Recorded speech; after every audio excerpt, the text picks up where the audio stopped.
Hello and welcome to another Pocket Talk. This is Chris the Pocket Master and I'm here to talk about Toys R Us and the memories I have had of the place. Here we go.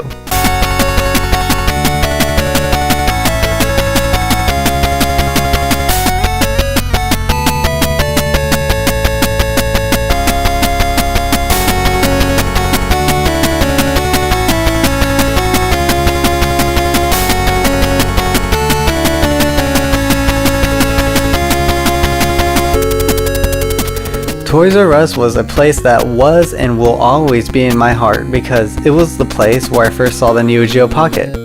I remember it was 1998. I was 8 years old. I had a Game Boy Color and a few games. I wasn't really a Game Boy kid. I love the system today, but back then I didn't really care for it or any of the video games of the time.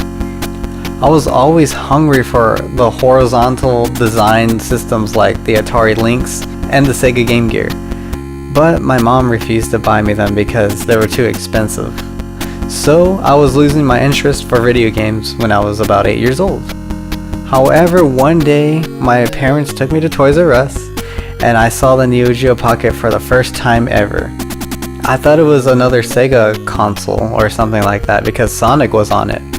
I begged my mom to buy it, but she refused. And just like any spoiled brat, I cried because she didn't get it. So I left empty-handed that day. Weeks later, I camped out in front of my grandma's house until she woke up.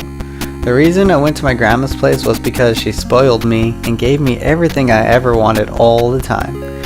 She gave me the money to buy the Neo Geo Pocket and I told my mom to buy me the device. Yeah, I gave my grandma's money to my mom and told her to buy a Neo Geo Pocket for me. I was a spoiled brat. My mom was so angry at me and my grandma during that time. But I was getting a Neo Geo Pocket, so I didn't care. So we went to Toys R Us, and I stood in the same place where I cried for the Neo Geo Pocket, which is also the place where the device was on display. My mom grabbed the device, bought it, and I never stopped playing it since.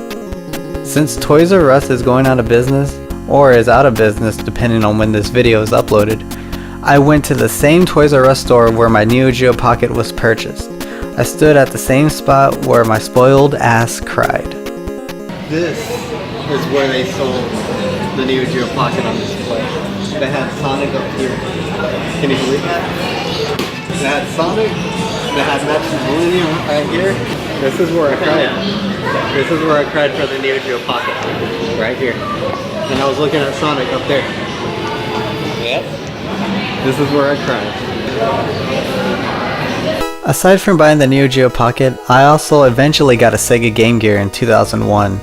Since the year was 2001, I purchased the Majesco Game Gear for around $30 along with Deep Duck Trouble starring Donald Duck. I love that game. I am very lucky to have this specific Game Gear because the screen is designed better and the capacitors aren't complete garbage like the original Game Gear. When I turn it on today, the Game Gear still looks good.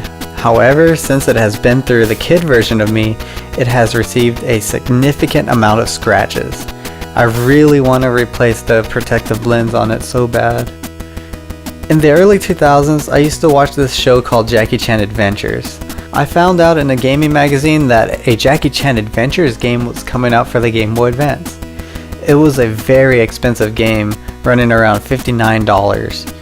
I remember it being very hard to track down. Walmart didn't sell it and neither did EB Games or any other video game stores at the time. Toys R Us was the only place I knew that sold it. I also remember the spot where I saw Jackie Chan Adventures. I'll show you a clip of where it was. It is the same Toys R Us where I bought my Neo Geo Pocket. This is where I first found Jackie Chan Adventures for $50 and I got it. Being a child in the late 90s and the early 2000s, I loved playing video games, but I also loved action figures. Back then they sold some cool toys for decent prices.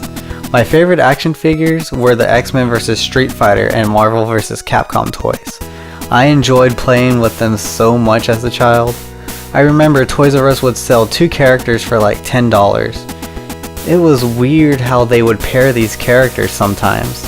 Cyclops was paired with M. Bison, Ken was paired with Sabretooth, Gambit was with Cammy, Gambit was with Zangief, Wolverine was with Akuma, Magneto was with Ryu, Chun-Li was with Juggernaut, and Apocalypse was with Thousand of all people.